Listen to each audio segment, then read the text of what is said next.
Oh, come on. What's that song?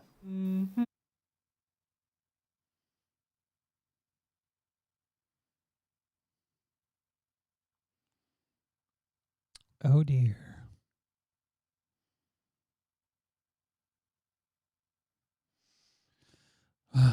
Let's bring the music back up. We can do it. We can do it. We can do it. I think.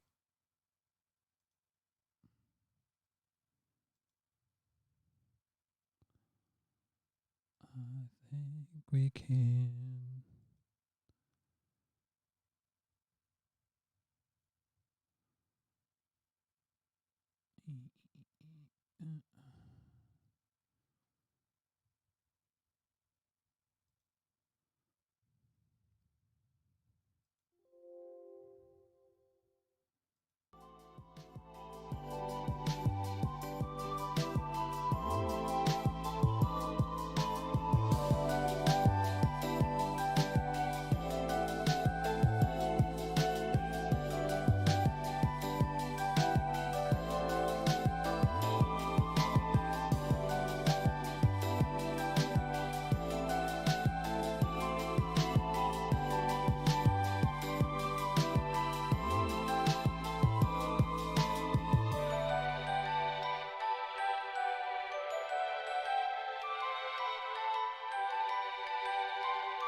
Gonna go live here in a few.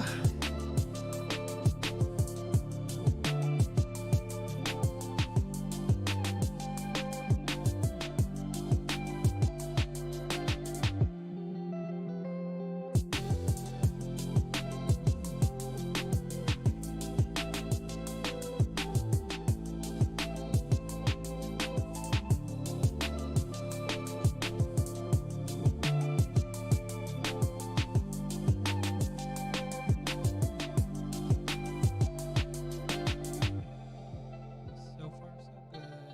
Sounds pretty good.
All right.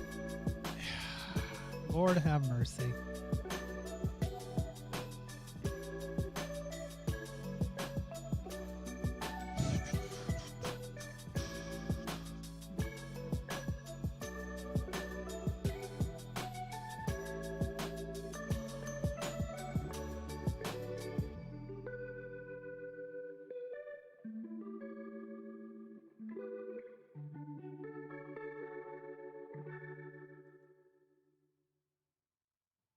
So, just an FYI, I'm going to be doing this pretty much every night that I can because I'm in lockdown and I don't want to go nuts.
Welcome to the Tea Party with Marty Abernathy, a show by an... Let's try that again.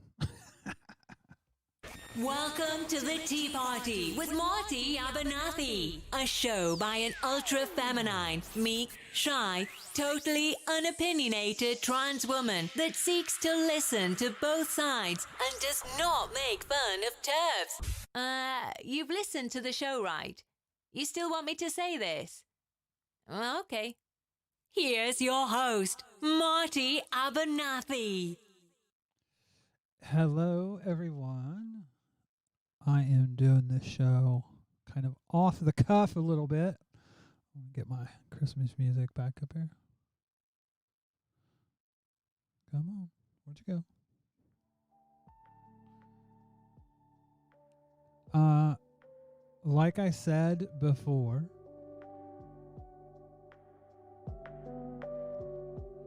I am doing this basically because I'm on lockdown right now. And I don't want to go absolutely off. Gives me something to focus on and something. I do have a lot to focus on, but last few days haven't been the best time ever. I was in the hospital for a little bit. So it's been like one thing after another. So anyways, I wanted to talk about Trump.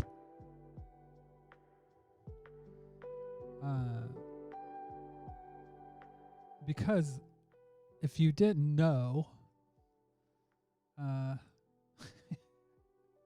Well, we had a little breaking news. Breaking news, everyone. As of last night, Trump loses the lawsuit that was forward to SCOTUS in court, and pretty much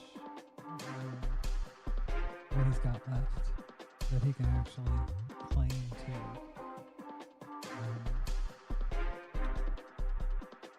go on about. I mean, I think he's all lawsuited out. He's lost. He's the biggest loser of any president. By the way, I've done away with the phone numbers because I was finding people weren't using them. And if you want to get a hold of me, you can always do it via WhatsApp. You can do Zoom or Google Meets. If anybody wants to, just pop a message in the chat. Because technology, yay. But anyways, so I've had kind of a weird, the last month or so has been kind of odd for me because I've been going between TikTok, Twitter, and the newest one is called Clapper. And there are a lot of right-wing people, a lot of Trumpers on Clapper. So with all the stuff and going on, pop over to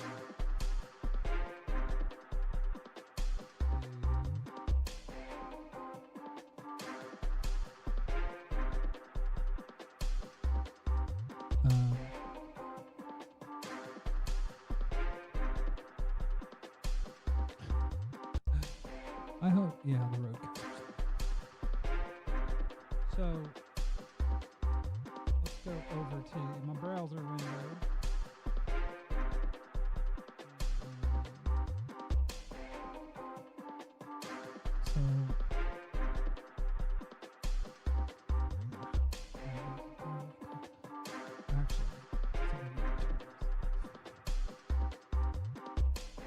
So let's have this special. This is what I woke up to on Clapper. I'm back, motherfuckers. Just got off the phone with Uncle Donnie and his lawyer, Sidney Powell. We were talking it over. The strategy is in place. We are gonna take down the fucking government, motherfuckers. She said this shit is gonna be biblical. Trump 2020, motherfuckers. All you libtarded motherfuckers sitting out there eating fucking potato chips, biting your fucking nails, watching CNN with Don Lemonhead and Fredo. Woo-hoo-hoo-hoo. Happy fucking Thanksgiving, motherfuckers, cause you're gonna go down. Ho, ho, ho, ho, ho. Man, this is gonna be some good fucking shit when we arrest the whole motherfucking government, you fraudulent motherfucking libtard motherfuckers. Fuck you. You're dumb. Yeah, that's Mr. Crackerjack 113. The thing is, he's not alone. I mean, here's another.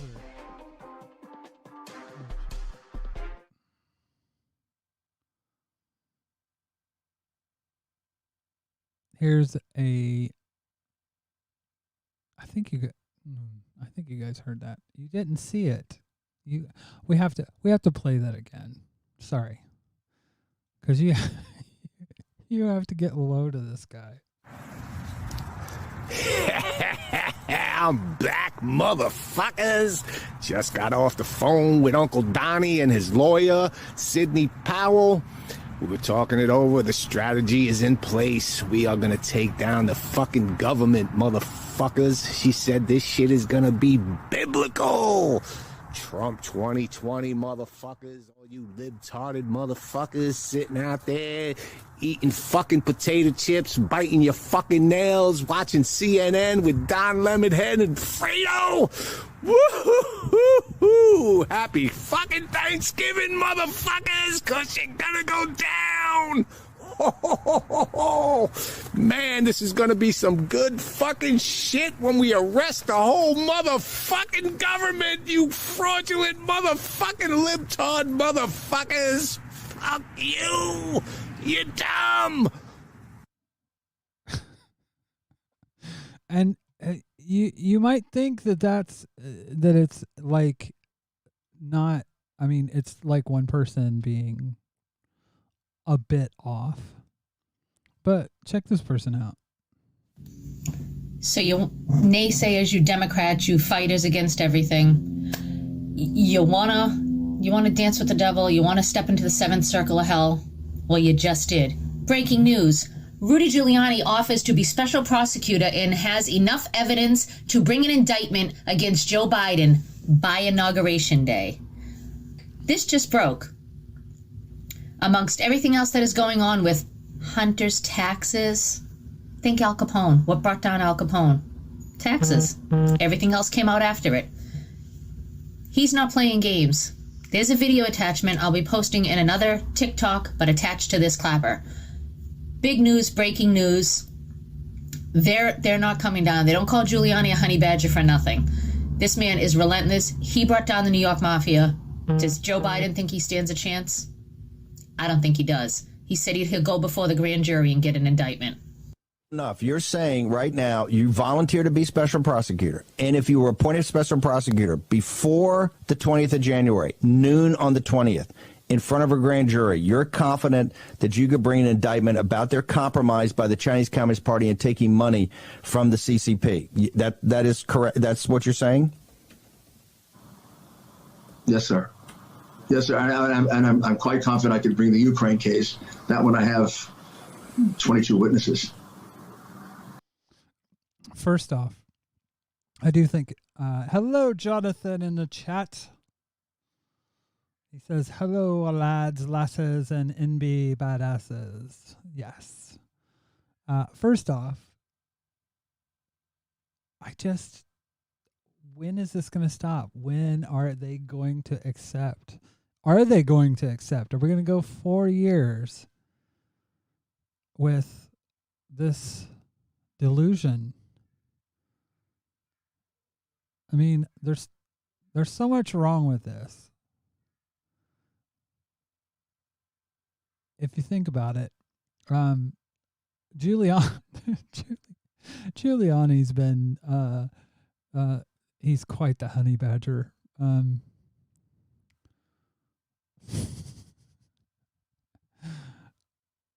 When it comes to proof, he hasn't had any.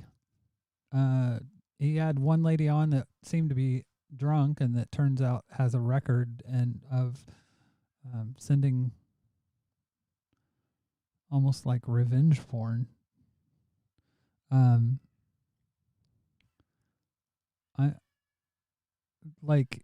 It's an absence of any kind of proof. And the whole Hunter Biden thing makes me laugh too, because it's like, Hunter Biden, even if he is the most corrupt person, has nothing to do, unless there's a tie to Joe Biden, which I very seriously doubt. There's, even in the most kind of collusion type of links that anyone's talked about, it's literally been that Hunter Biden used his dad's name. There's never been anyone suggest that it was Joe Biden doing anything on behalf of Hunter. So but again, I mean, Clapper is the right-wing TikTok, essentially. I mean, TikTok isn't left-wing. But it seems like TikTok doesn't want politics on its platform, so it's definitely kind of giving a short leash to people that are political at all. You know, you can have girls on there that are under the age of consent doing dances and suggestive dances. You know, they don't get community guideline strikes, but you'll get people that talk about politics get community strikes for nothing. So it's not really a place for politics, whereas Clapper is putting itself out as a free speech platform. It's kind of like the TikTok version of like Gab or Parlor. So you get quite a bit of nonsense. So I did find this interesting. This is another clip from a Trumper off of Clapper. Millions of Americans sincerely love Donald Trump. They love him in spite of everything they've heard. They love him often in spite of himself. They love Donald Trump because no one else loves them. The country they built, the country their ancestors fought for over hundreds of years, has left them to die in their unfashionable little towns, mocked and despised by the sneering half-wits with finance degrees but no actual skills who seem to run everything all of a sudden. Whatever Donald Trump's faults, he is better than the rest of the people in charge. At least he doesn't hate them for their weakness. Donald Trump, in other words, is and has always been a living indictment of the people who run this country. That was true 4 years ago, when Trump came out of nowhere to win the presidency, and it's every bit as true right now. Trump rose because they failed. It's as simple as that. Now, I do find some truth in that, but I don't think it's a healthy truth. So, you have a bunch of people on Clapper that basically they're not hardcore Republicans, they're hardcore Trumpers. And I don't know where that's going to lead to be honest with you. I don't know how that's going to play for Republicans.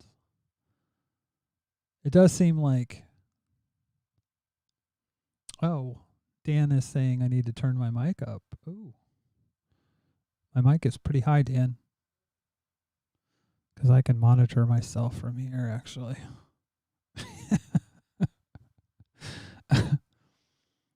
Anyways, I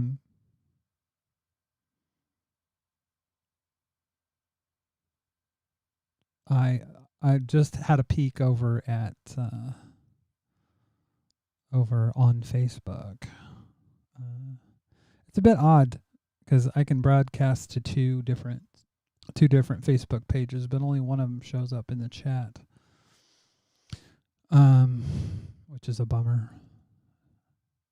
So, anyways, I want to get back on this and watch the rest of this.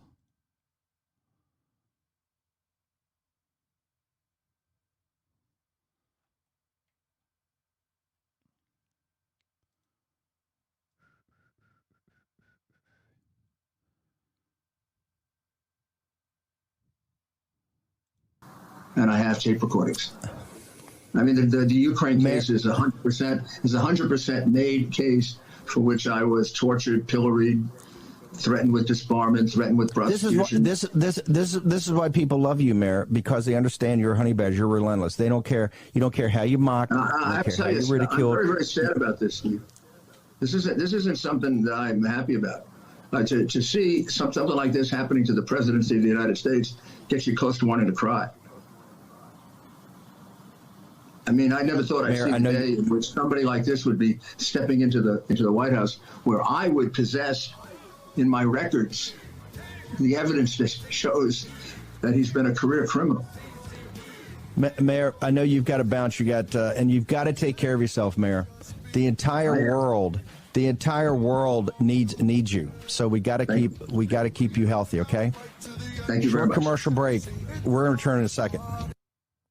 So yeah. So, I mean, honestly, I don't get it. I mean, they keep saying we're going to show proof.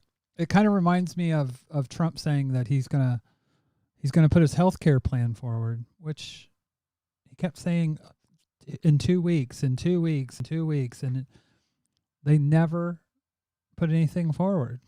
4 years that he was in office, Republicans had the Senate, and for the first 2 years, I believe they had the House as well, and still didn't get anything done. So, that being said, I just keep wondering when this is when people are gonna accept that it is, that this is gonna happen. This guy here, this is the kind of stuff that you get on Clapper, and one part of me thinks, how can somebody believe this? But let's listen. Rasmussen poll regarding the elections. 50% of the voters know that this election was stolen, was a rigged election. Think about this number, though. 30 to 40% of independent voters, according to Rasmussen now, believe that this election was rigged. And this is the best number of all. 20 to 30% of respondees that were voters that identified as Democrat voters believe this election was rigged. It depends on what you call rigged. Some random geek said 2 weeks now. The scene from Total Recall is in my head. But I don't believe this guy's numbers. But even if you look at the numbers, because I'll be honest with you, I do believe this election was, I wouldn't say rigged, but it's a known fact. It's not conjecture or anything else. The vote was suppressed, and it wasn't done by Democrats. It was done by Republicans mostly. I mean, the only place that you could probably point to is California, because there is gerrymandering in California from Democrats, but otherwise, no. And there were places in Texas and in Georgia where ballot access was decreased, places where you could drop off your ballots. I mean, there was voter suppression going on that was. And also, I mean, when I come from the state of Indiana, they have voter ID, which is a form of voter suppression, because there were absolutely zero, as a percentage, zero cases of people falsely voting, because there's such a penalty for it. It's a felony, and you can get in serious trouble for it. But if you restrict people from, you tell them that they have to bring in a driver's license, that can't be a student ID, it can't be, because they did that in Wisconsin. Can't be a student ID, can't be blah, blah, blah. But a driver's license, then basically people that don't drive, people that don't have access to getting a ID, from a money standpoint, I mean, basically it's a poll tax. I mean, you can go down the line. So there was voter suppression, but it was voter suppression against black people, because in the majority of minority voters, especially in the South, and that's just a fact. And that, the interesting thing I find in all this, they'll talk about, there was fraud, but they won't say that there was fraud in all the Republican wins. It's just with Trump losing. So let's listen more to this guy. This is not sustainable.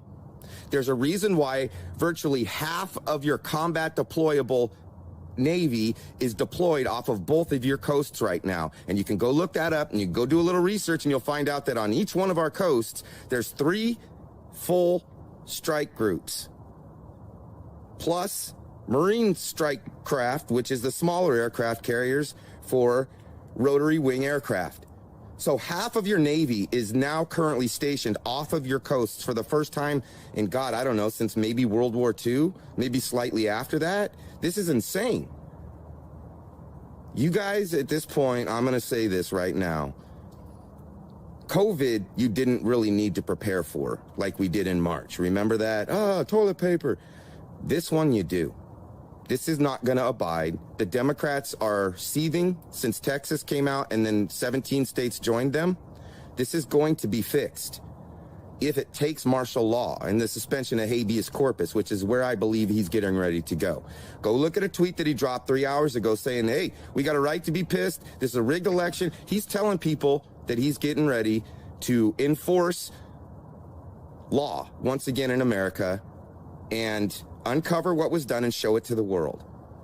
And he may be preparing for China along with the UN, because the UN doesn't have a Navy. Remember that. And remember, I made videos in June about Chinese forces being stationed in Canada since April of 2019 when they signed a treaty allowing China unfettered access as long as they own the land so that they could secure their investment. They don't even have to ask Canada to send troops there. And there are troops in China. I showed videos of it on my other Twitter account. Get ready. If you got a vice, buy your pogey bait. It's going to get fun. Where in the fuck did these people come from? I mean, the thing that scares me is that I don't think these people are outliers. I've said for a long time that I believe there are roughly about 30% of Americans that are just, they will vote Republican no matter what. And to me, I would never vote for any party no matter what. But there's about 28 to 30% of Republicans, or of the American electorate, that will vote Republican. And I've had a discussion about this before. Majority of Republican voters are white, male, and older. And that's why I was so pissed with Bernie Sanders going after Rust Belt voters, because I mean, it's good if he can get those people, but that shouldn't be his focus. That's not how you win. Jamie J in the chat actually brings up a good, or actually it's some random geek, Jonathan. I mean, he said, Brian Kemp is the illegitimate governor of Georgia because of voter suppression. He used his office being Secretary of State to his advantage to remove voters from the roll, black voters. Yep. That's what I mean. They will talk all day. These people will talk all day about Trump being, the election being false. But where were these people fucking 4 years ago? Where were they 4 years ago? It pisses me off because the voting machines were owned by the same companies. If you are saying that there is voter suppression and that the machines were used, why didn't that happen in 2016? Because your guy fucking won? Is that the only reason that it didn't happen? It's just so transparent, and these people have no argument other than it was fraud. It was fraud. But well, what amazed me, Jonathan, was hello, Leto. The shoe is on the other foot. I am broadcasting, and you are listening. By the way, you guys, I am going to keep doing this. I don't know how often. I'm going to get in a regular schedule with it. I've been sick / doing social distancing, so that's why I'm broadcasting now, to keep myself a little bit sane. By the way, people in chat, there are Jamie J, Leto, and some random geek from one of my favorite podcasts, Social Justice Alchemy. And that will be on tomorrow. I think about, did I steal your slot? I don't know. Anyways, when it comes to voter suppression, people want to talk about it Trumpers want to talk about it in this election, but they don't want to talk about it in any other time. And voter suppression and voter fraud has been going on for, I tried to think about it, because I was living with my son in an apartment, and that would have been around 2005. Is when I believe Indiana's voter ID law came into effect. And it's one of those things that is a form of voter suppression. And you can go right down the line, putting money in politics. The whole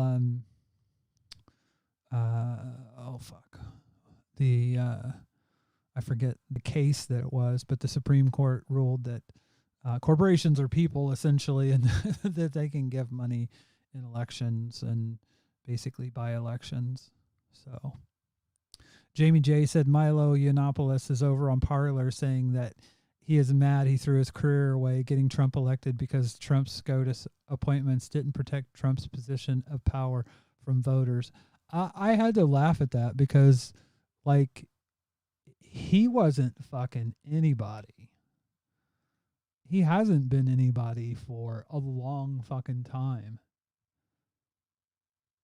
I mean,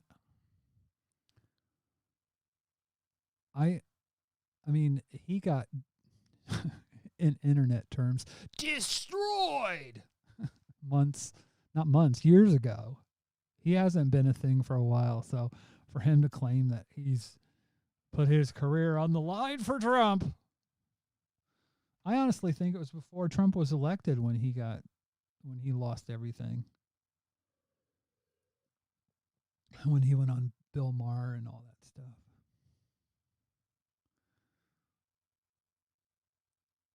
Yeah. Jamie J says also Milo didn't lose his career getting Trump elected. He lost his career advocating for young boys, as in children being groomed by adult gay men. Yeah, and I believe that was like 2015, if I remember correctly. But maybe I'm wrong. But yeah. The other thing that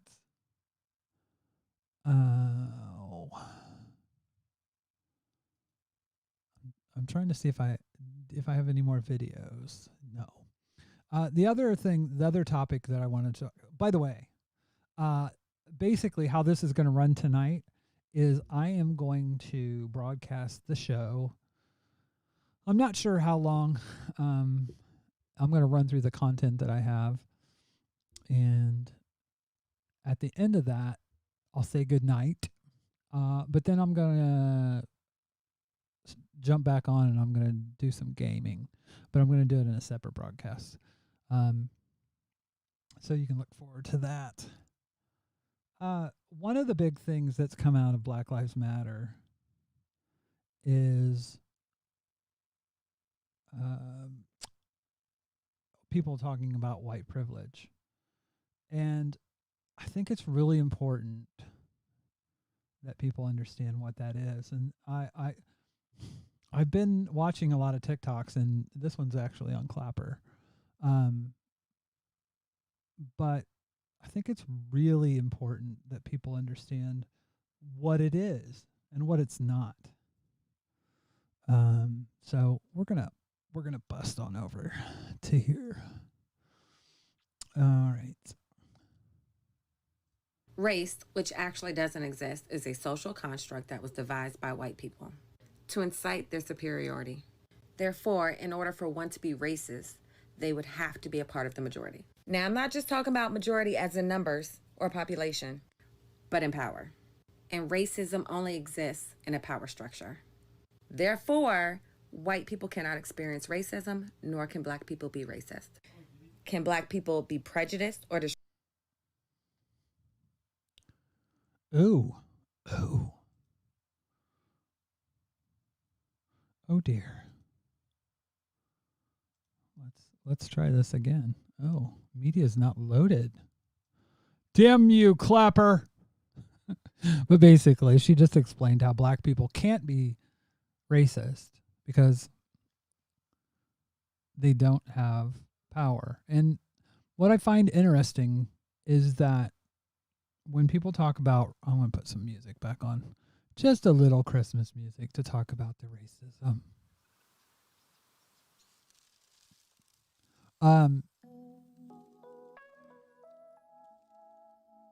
When it comes to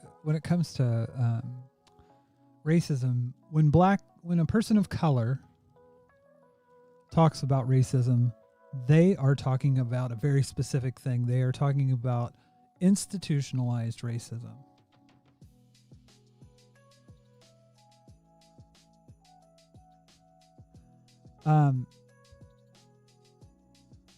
But when a white person says, but people are racist against me, what they're talking about isn't racism typically. Typically what they're talking about is discrimination. Typically what they're talking about is bigotry. And black people can be, and people of color can be both of those things, but they can't be racist. And it all has to do with power. You have to have institutional power.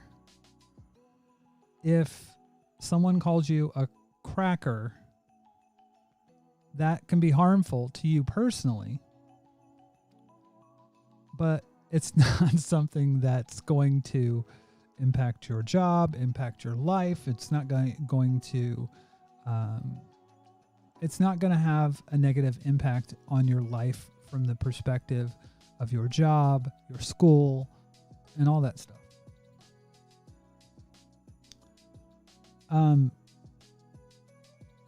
And you'll a lot of times white people will basically they'll pull out the dictionary. This is what Google says that racism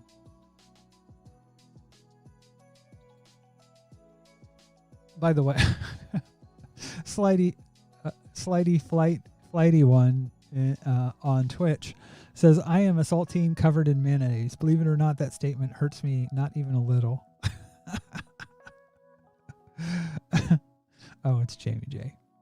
Well,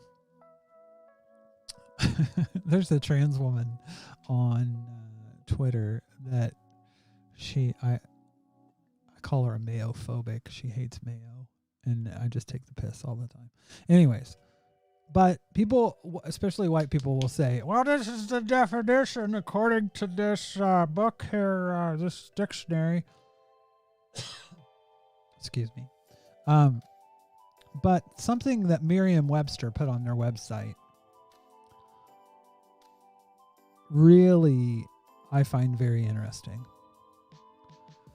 It says, racism appears to be a word of recent origin with no citations currently known that would suggest the word was in use prior to the early 20th century. But the fact that the word is fairly new does not prove that the concept of racism did not exist in the distant past. Things may have words to describe them before they exist. Spaceship, for instance, has been in use since the 19th century, well before rocket-fired vessels were invented. And things may exist for a considerable time before they are given names. T-shirt, for example. Dictionaries are often treated as the final arbiter in arguments over a word's meaning. White people need to listen to this. Dictionaries are often treated as a final arbiter in arguments over a word's meaning, but they are not always well suited for settling disputes. The lexicographer's role is to explain how words are or have been actually used, not how someone may feel that they should be used. And they say nothing about the intrinsic nature of the thing named by the word, much less the significance it may have for individuals. When discussing concepts like race, therefore, it is prudent to recognize that quoting from a dictionary is unlikely to mollify or persuade the person with whom you are arguing. Now, here's the thing. You can talk about how the word racist or racism has been used in the past, but you have to understand the context.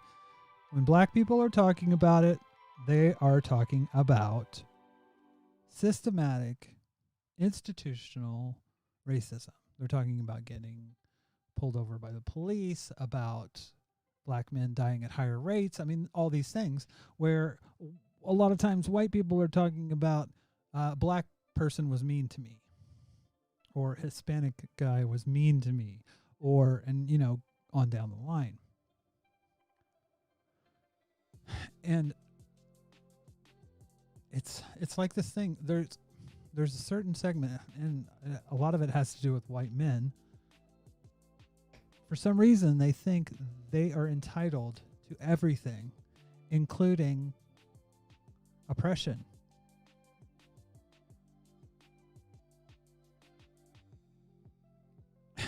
I'm just like, oh.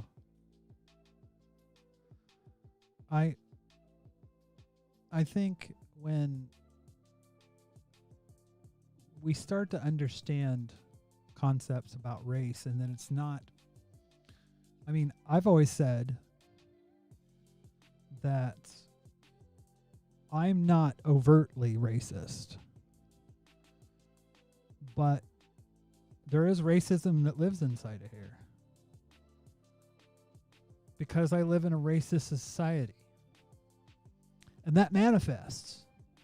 I mean, when people say they're not racist, they don't understand that it's either a denial that you're born into a racist society, and that racist society has impact.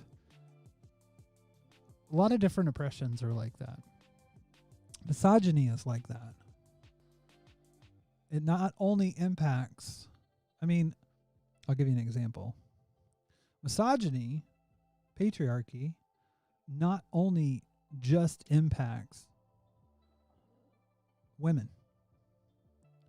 The men's suicide rate is so high because there's a part of toxic masculinity, standards that men can't cry, that men can't be emotional, that men can't have feelings, men have to be the strong one. You can go down the line. Those things are part of patriarchy. They are misogynistic, but they uphold patriarchy, and that in turn harms men. So, I mean, you can go down the line with that. But when you're talking about oppression, it's something I think that needs to be looked at in the context that you're in. And you can't say, I'll give you an example. One of my friends that's a person of color, a black woman, a black trans woman. Her and I were having a discussion about, because when she was younger, she was a hot trans woman, and she got a lot of attention, and as she got older, she gained weight, and basically she didn't get the attention that she had gotten before. And like, I keep thinking about the same thing over and over again. When she was having this conversation with me, I kept thinking back to a routine that Eddie Murphy did.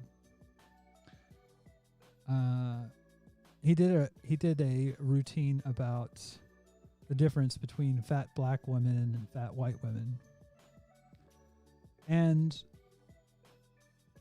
there's so much in that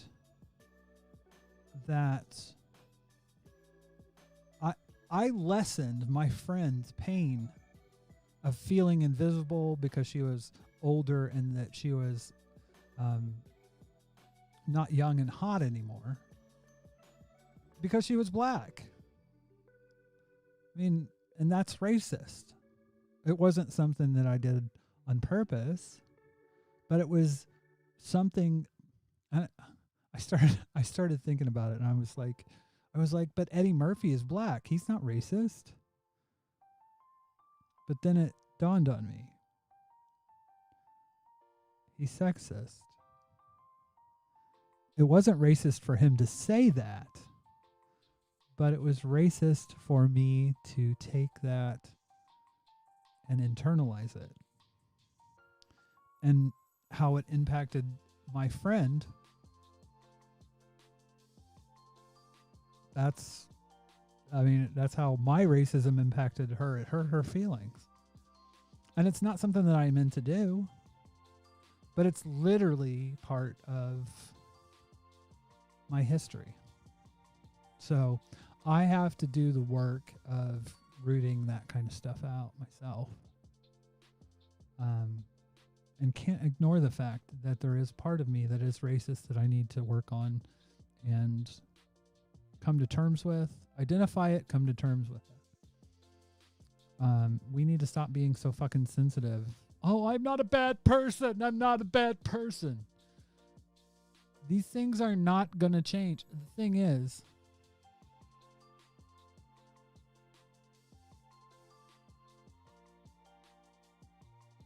Jamie J says, imagine thinking you can avoid being racist and avoid being anti-whiteness at the same time.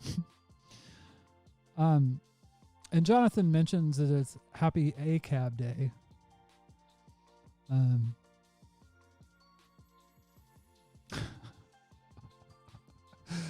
Oh dear.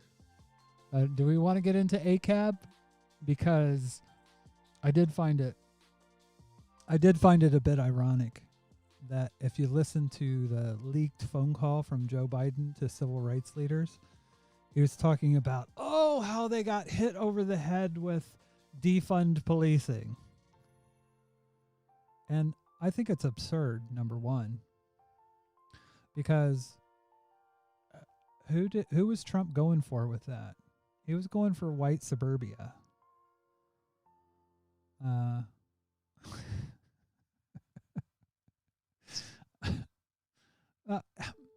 The thing is, when it comes to ACAB, yeah, I do think all cops are bastards, which is what ACAB means if you're curious.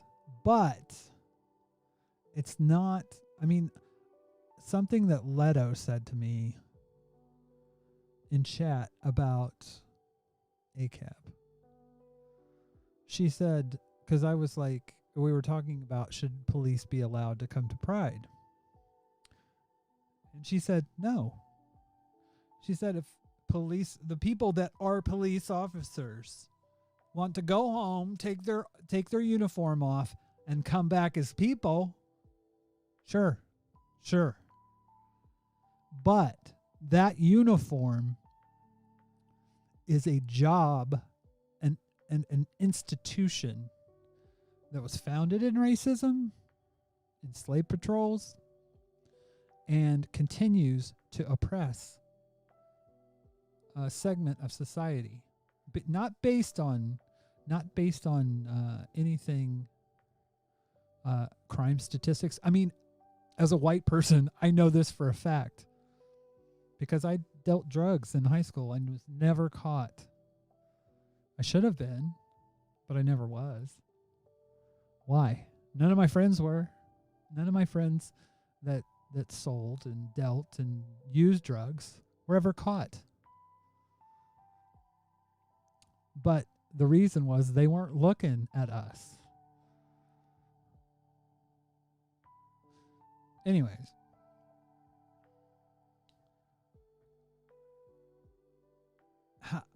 How I mean, there are valid questions to ask about ACAB. Like, what happens to people that are committing heinous crimes. How do we deal with that? But that is a separate conversation. When you have a body that doesn't, I mean, they say they want to, the police are there to protect and serve, but they're there to protect and serve businesses and corporations and themselves, not the people. And you can see it time after time after time after time. And when you look, there was a black officer in New York, in Buffalo. She saw another officer assaulting a black man that was already cuffed. She was fired for getting in the middle of that. So it's not something that being fair in policing doesn't work. It doesn't work because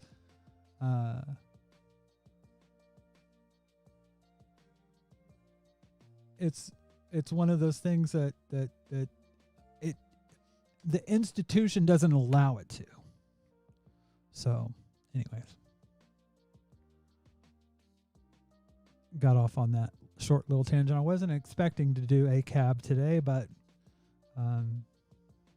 if anybody wants to talk about that, because I know people, especially on Facebook, might be confused on what I'm talking about. I don't hate individual police officers. It's not about individuals. It's about the institution. And the institution is there to enforce slavery. Because black men in America are criminalized at a higher rate.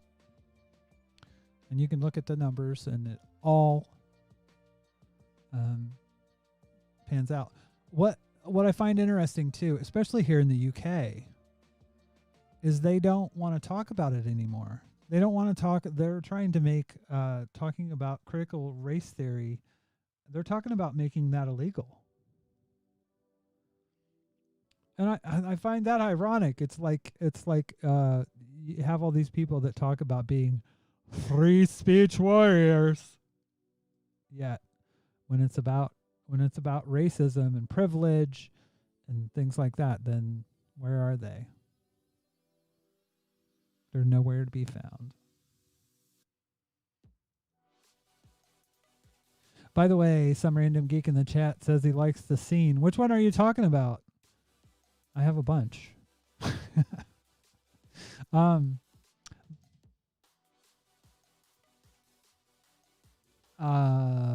Nicholas Abernathy. I think I know him. He's famous. Oh, actually, he's my son. Is in the chat saying, "Yep, forced slave labor is still legal in the U.S. as long as you're incarcerated," and that's the truth. So,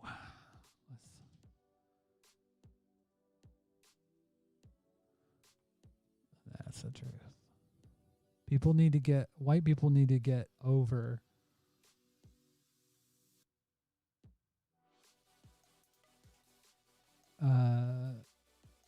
the guilt and get rid of white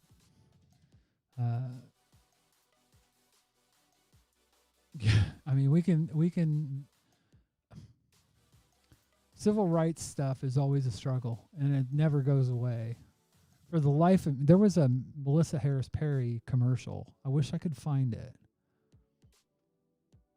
But she talks about the work and doing the work, and not that it's something that has a beginning and an end. By the way, if you like this scene and you want to subscribe to the channel, hit the little bell, the little icon, subscribe to the channel. You'll get a little surprise. But we have the power to bring things forward and make life easier and better for everyone, for kids, for our future. But it's work that's on. That's what I was saying. Melissa Harris Perry. It was the MSNBC push forward or something like that. But basically, what the commercial said is that civil rights is a struggle that is something that you pick up the baton and you run your race and then you hand it off to the next generation and they continue on. It's not something that there's an end point to. And I think especially being trans and being in the LGBT community, that's something that we have to be aware of. People are not going to stop trying to deny us rights. That being said, that's the next thing that I want to talk about. Because in the UK, trans rights are under assault.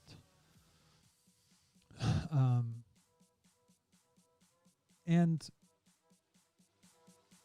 I hate to say this, but when it for trans people, when it comes to trans rights, America is a lot more liberal in some ways. There's BBC, state-owned broadcasting here in the UK, puts this post out. It says a study has shown that all but one child treated for gender dysphoria with puberty blockers at a leading NHS clinic, the Tavistock and Portman Trust, also received cross-sex hormones. Read more. And there's basically a guy on here that's a lawyer. He says, you have to wonder what results of a study of the percentage of children taking fully reversible puberty blockers who go on to take partially irreversible cross-sex hormones the institutionally transphobic BBC wouldn't piss on. He's 100% children are making an irreversible choice. 50%, half of all children were wrongly prescribed puberty blockers. 0%, why are children needlessly being drugged? At some point, you are logically forced to accept the BBC as transphobic.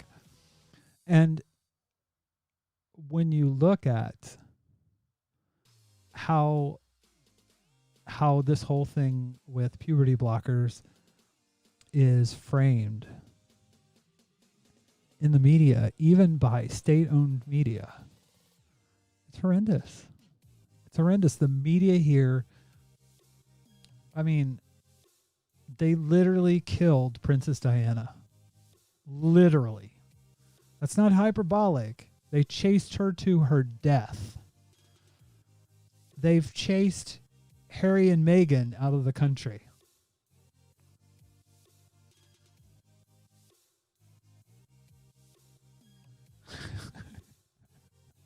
I mean, it is the most toxic thing. It's like, imagine in America, imagine you had a mixture of Fox News in print and, oh God, I forget the name of the paper. World Weekly News. I forget the other less salacious one, but essentially the newspaper, the five largest newspapers are owned by billionaires, and they're all right wing, and it's like Fox News in print. And when it comes to trans rights, the majority of people in the UK support trans rights. But the media doesn't. They demonize us. And the standards that are used with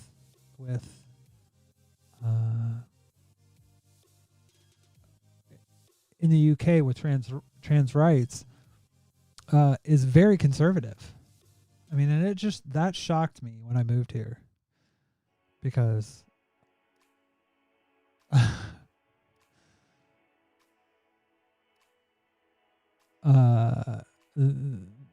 this lawyer continues. Even the tweet is intellectually dishonest. They didn't also receive cross-sex hormones. They received them months or years after receiving puberty blockers and following separate assessment process.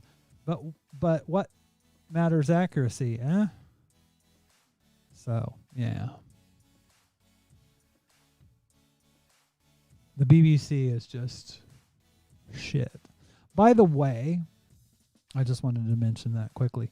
By the way, one person.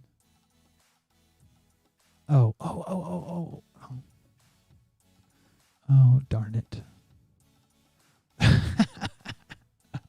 I do.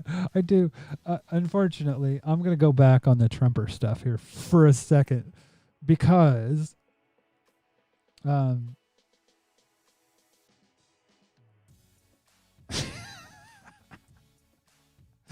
have something that just it made me laugh. I'm trying to actually find it.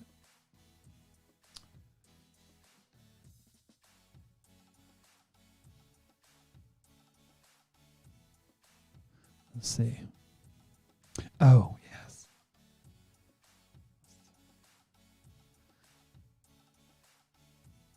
Let's see if I can do this.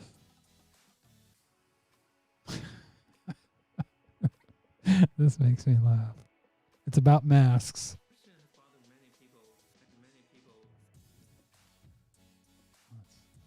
I gotta boost this a little bit.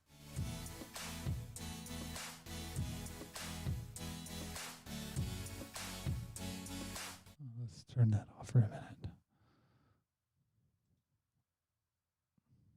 Since Rudy Giuliani tested positive.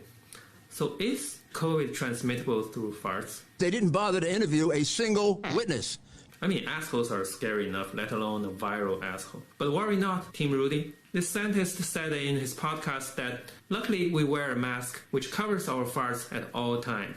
Well, the smell can still go through, but not the viral droplets. So you see, even though a lot of people strongly resist face masks, they still wear their ass masks 24/7. So my question to these anti-maskers is that how come your faces are so much more selfish than your asses? I'm not even exaggerating. The sacrifices made by your butts are enormous. They could be less sweaty, less itchy, but simply for the visual comfort of the society they chose to be tightly covered. And now your mouths and noses have the power of sending someone onto a ventilator, and you pull this shit? But would you be comfortable taking your mask off so that people could hear you?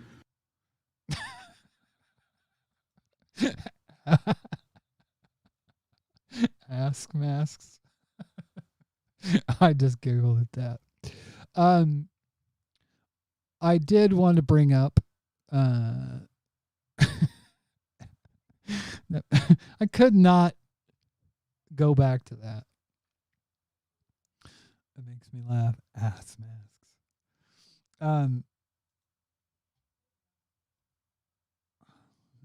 Let me get back. So basically, there's an essay here. I'm gonna butcher her name, but it's from Mona Ethanol. I can't say her name. I'm horrible with names, but let's learn it together.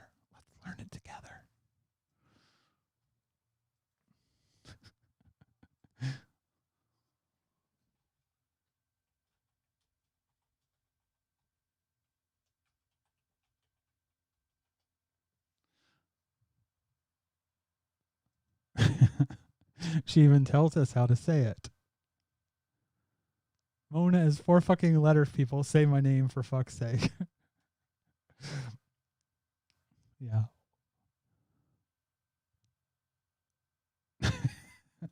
Oh, I thought that was Here we go. No. Mona El Dahawi. Yeah, we'll go with that.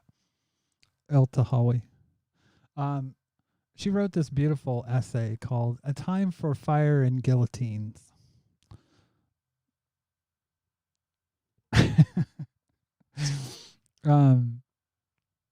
The painted Anarchy symbol adorns a door of the Metropolitan Cathedral in Guatemala City. And she talks about the needs of people. She said, since the pandemic began, shoplifting of staples has noticeably increased in the United States, where an estimated 54 million people will struggle with hunger this year, a 45% increase from 2019. In the most wealthy country in the world, Americans are stealing food to survive. At the end of the month, millions of Americans could lose their homes when a moratorium on evictions expires. 12 million long-term jobless and gig workers will lose supplemental federal unemployment benefits, which will be cut at the end of this month. Meanwhile, Congress continues to tell Americans to go fuck themselves. You wouldn't know the way their partisan bickering has held hostage a desperately needed COVID relief package that a calamity of monumental proportions was hammering millions of Americans. That's what happens when the majority of lawmakers are too rich to understand hunger or poverty and are too comfortable to even imagine either. And she just picks apart the situation going on right now and what's coming down the pike. It's a very, very interesting read. Labor Department figures on job recovery since August echo the all too familiar fuckery of white supremacist patriarchy, or the Washington Post puts it, the pain is not evenly spread. White women have recovered 61% of the jobs they lost during the pandemic by September, the most of any demographic group, while black women have recovered only 34% of lost jobs. She ends up by saying, it is not enough to hand out one check here and another one there. Cancel rent, freeze mortgages, give everyone universal basic income, and set the injustice on fire. Fuck the normal that benefited only wealthy, white, cisgendered, able-bodied men, and that continues to enrich America's 614 billionaires, who since the start of the pandemic grew their net worth by a collective $931 billion. That's more than the fucking defense budget for a year.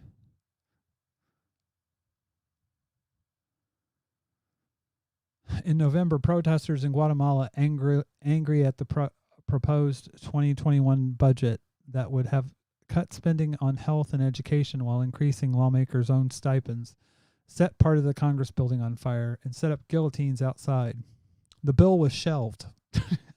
Of course it was. We must all set this fucking world on fire. As Nia Una Minos, feminist collective, says, we will not let ourselves be burned because this is the time the fire is ours. We should set fire to the criminal complacency of elected representatives and to the capitalist patriarchy they help to uphold. She said, and I want lawmakers who want to set the world on fire. So, yeah. She is amazing, and everything that I read from her, I just literally want to just fucking stand up and clap because it's so on point. Anyways, that's pretty much it for tonight. I am. I do want to play this. Sorry, I'm a bit cattywampus. I'm a bit all over the place with my stuff. I am going to read this a bit longer. But I absolutely love this. There's only two genders. Trans women are still men. That's just basic biology. Whoa there. I see you value science. That is a great start. As a biologist, I would love to advance your understanding in biology beyond the grade school level so you don't embarrass yourself in scientific discussions. So let's start with the basics. Sex is different from gender. What I think you meant to say is that there's only two sexes, as in male XY and female XX. But as a basic biology expert, you must be familiar with X and Y variations. A small percentage of humans have a divergent sexual development known as intersex. These people are born with any of several variations in sex characteristics, including chromosomes, gonads, sex hormones, or genitals that do not fit the typical definitions for male or female bodies. This range of atypical variation may be physically obvious from birth, or at the other extreme range, not obvious and may remain unknown to people all their lives. So now that you know that there's more than two sexes of biology basic, let's jump into gender, which refers to the socially constructed roles, behaviors, expressions, and identities of girls, women, boys, men, and gender diverse people. So a transgender woman is, by all definitions, still a woman. That's just basic biology. I love that. It cuts it off at the end because I hate that whole basic biology bullshit, because there's nothing basic about gender and sex. You know, if you talk to an expert, they'll tell you it's a spectrum, it's not a binary. But people want to pull back to, again, it's one of the, to me, it's one of those things that it's like the discussion of the definition of racism. If you don't acknowledge something, then you don't have to do anything about it. If you sit there and bicker over and talk past black people when they're talking about race, then and you're having a discussion about your definition of racism and their definition of racism. You're not having a discussion about the actual thing that they're talking about that's happening to them every day of their life. Nothing's ever going to get done. And it's the same with arguing about basic biology. We have to talk about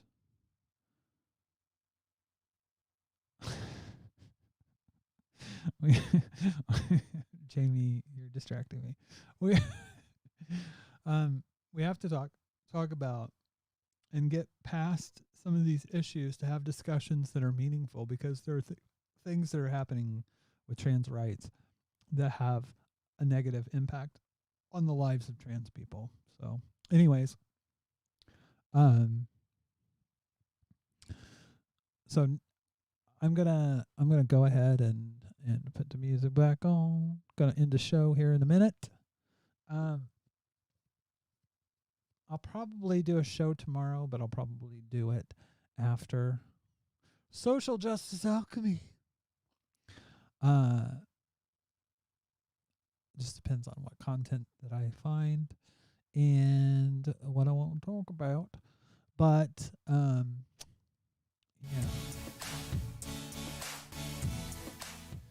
You can join me here in the second half of the show where I'm going to play some. I think I'm going to play Battlefield. It's my favorite game right now. I started playing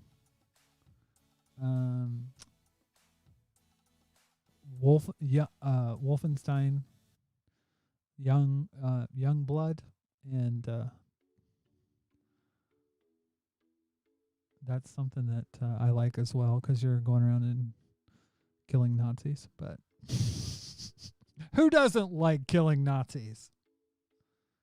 That's another thing that I would like to delve into, because I hate guns and I hate sports pretty much. But I love playing football games, gridiron football games, on Xbox. And I love first-person shooters. It doesn't make any sense. But we are conundrums. Every man is an island. And I'm a weird little island. Anyways, I am going to end the show here. I will see you guys hopefully tomorrow. By the way, I also do want to broadcast more around. I'm thinking about having a Christmas show.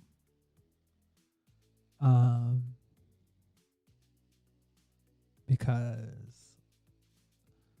it was really hard for me as a trans person when I wasn't allowed to see my kids around the holidays. It was horrible. It was actually a horrible, horrible time. And Ethan St. Pierre and I used to do a show called The Radical Trannies. Can't say the T word anymore, but we would have the holidays, which basically we did shows over the holidays to keep everybody together and kind of in a good place. And I'm thinking about maybe doing something similar. So anyways, we'll see. All right. Thank y'all for coming. Have a good night.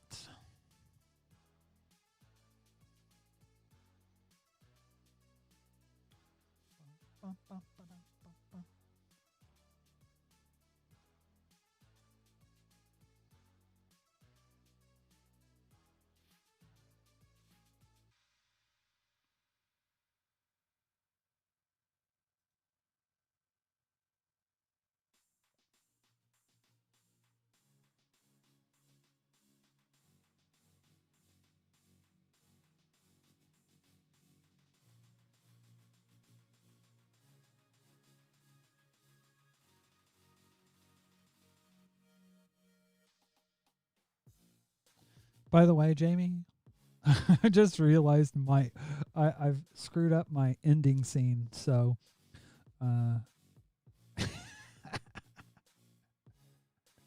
that's all right. That's all right. I'm going to game here shortly. So if you guys want to join that, if you want to be a part of that, feel free to hang around. I'm just going to end the stream now because I want my gaming to be gaming and I want to keep them separated. Hopefully I don't get a strike for that. Copyright strike. Anyways, see you in a bit if you're coming back. If not, see you tomorrow.